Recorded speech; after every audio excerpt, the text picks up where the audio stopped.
बिस्मिल्लाहिर्रहमानिर्रहीम अस्सलामु अलैकुम वरहमतुल्लाहि वबरकातुहू। जुमे के दिन नमाज फजर से पहले का वजीफा।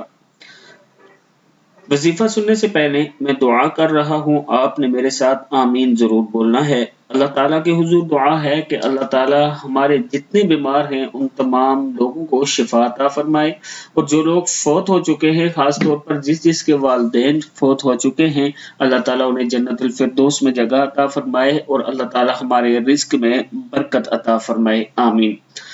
जुमे के दिन नमाज फजर से पहले का वजीफा। हजरत सैयदना अनस बिन मालिक रजी अल्लाह तआला अन्हु फरमाते हैं कि रसूल अकरम सल्लल्लाहु अलैहि वआलिहि वसल्लम का फरमान है, जो शख्स जुमे के दिन नमाज फजर से पहले 3 बार पढ़ ले, अस्तगफिरुल्लाहल्लज़ी ला इलाहा इल्ला हुवा व अतूबु इलैहि, इसके गुनाह बख्श दिए जाते हैं, बेशक समंदर की जाग के बराबर या इससे ज्यादा हों। दुआ फिर सुन लें, अस्तगफिरुल्लाहल्लज़ी ला इलाहा इल्ला हुवा व अतूबु इलैहि। और नमाज के बाद आपने सुब्हानल्लाहि व बिहम्दिही सुब्हानल्लाहिल अज़ीम व बिहम्दिही अस्तगफिरुल्लाह पढ़ना है।